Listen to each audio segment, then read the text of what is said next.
takes a bit of time, but then when it happens all at once. Right.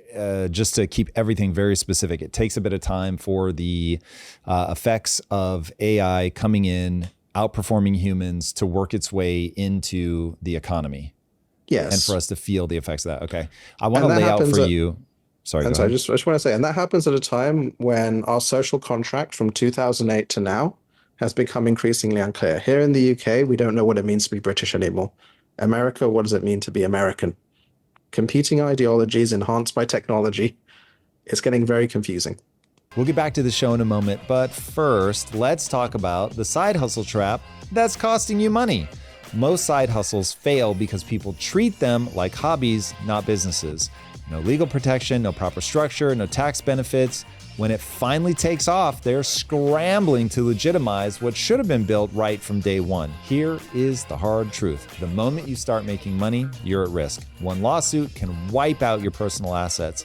That's where Taylor Brands comes in. They'll help you register your LLC in minutes and protect your personal assets from business liability. You'll get access to every tax deduction you're entitled to. Plus, you get built-in invoicing and bookkeeping so you operate like a real business from day one. They handle all your legal documents, licenses, and permits automatically so you can focus on growing, not paperwork. I'm hooking you up with a 35% discount at taylorbrands.com/podcast35. And now let's get back to the show. I want to get mechanistic. I'm going to lay out for you what I think is the mechanism that's driving the decay that you have outlined in your book. And I'll be curious to see if you think that I'm foolish anywhere. Hopefully you know me well enough at this point that you know all I care about is having that accurate internal model. So don't hesitate if you think anything that I lay out is foolish. I will gladly update my model. Okay, so I look at the death of the middle class as a screaming tragedy that is going to end in continually escalating violence. You and I are recording this a day after Charlie Kirk was assassinated. And that's coming after the assassinations in Minnesota. And so coming after the attempts on President Trump. So there is a sense of escalating violence. But when I really try to get to cause and effect, I always come back to the economics of the situation. And when people feel like they're making economic progress, when things feel stable, to your point, when they feel like they're going to be making more money in a year than they are today, when they feel like their kids will make more money at, the same age than they do, everybody, certainly in the Western world, that all just feels good. Not that you can't have, I'll call religious-based ideological conflicts that can create problems like the IRA in the UK, but for the most part, when economics are working, everything else settles down. Mechanistically, what hollowed out the middle class in America, from where I'm sitting, is very obvious. And it is that you're in a high inflationary environment because the government does not balance its budget. And so every year, the government is going to do a stealth tax in the form of inflation.